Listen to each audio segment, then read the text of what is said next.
കുംഭമേളയിൽ മാല വിൽക്കാനെത്തി സോഷ്യൽ മീഡിയയിലൂടെ ശ്രദ്ധ പിടിച്ചുപറ്റിയ 16-കാരിയെ അറിയാത്തവർ വിരളമായിരിക്കും. നക്ഷത്ര കണ്ണുള്ള സുന്ദരിയായ മൊണാലിസ എന്ന മോനി ഭോസ്ലെ. രുദ്രാക്ഷവും മാലകളും മുത്തുകളുമായി കോടിക്കണക്കിന് ആളുകൾക്കിടയിൽ നിന്ന് സോഷ്യൽ മീഡിയ ഏറ്റെടുത്ത 16-കാരി. ഇപ്പോഴിതാ മോനി ബിഗ് സ്ക്രീനിലേക്ക് തിളങ്ങാൻ ഒരുങ്ങുന്നു എന്ന വാർത്തകളാണ് പുറത്തു വരുന്നത്. ബോളിവുഡ് സംവിധായകൻ സനോജ് മിശ്രയുടെ ചിത്രത്തിലൂടെയായിരിക്കും മൊണാലിസയുടെ ബോളിവുഡ് എൻട്രി. സനോജ് മിശ്രയുടെ അടുത്ത സിനിമയായ ദ ഡയറി ഓഫ് മണിപ്പൂരിലായിരിക്കും മോനിയുടെ തുടക്കം.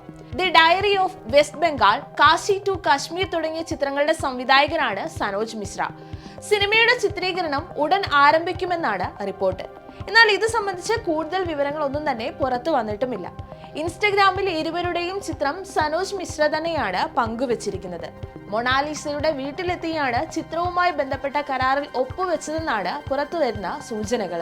ലോകം തന്നെ വന്നിറങ്ങിയ കുംഭമേളയിൽ മോനിയെ തേടിയെത്തിയ ക്യാമറ കണ്ണുകൾ. ചെല്ലുന്നിടത്തെല്ലാം ക്യാമറയുമായി ആളുകൾ പുറകെ. അവിടെ ഒരു സോഷ്യൽ മീഡിയ സെലിബ്രിറ്റിയാണ് പിറന്നത്. വിദേശികളും സ്വദേശികളും വേർതിരിവില്ലാതെ മോനിക്ക് പിന്നാലെ എത്തിയിരുന്നു. മൊണാലിസയുടെ ആകർഷകമായ കണ്ണുകളും ഇരുണ്ട നിറവും സോഷ്യൽ മീഡിയയിൽ കത്തിക്കയറുകയായിരുന്നു. സെൽഫി എടുക്കാനും ഒപ്പം വീഡിയോ പകർത്താനും ആളുകളുടെ ശല്യം കൂടി വന്നതോടെ മോനിയെ പിതാവ് നാട്ടിലേക്ക് വണ്ടി കയറ്റിവിട്ടതടക്കം വാർത്തകളിൽ ഇടം പിടിച്ചിരുന്നു.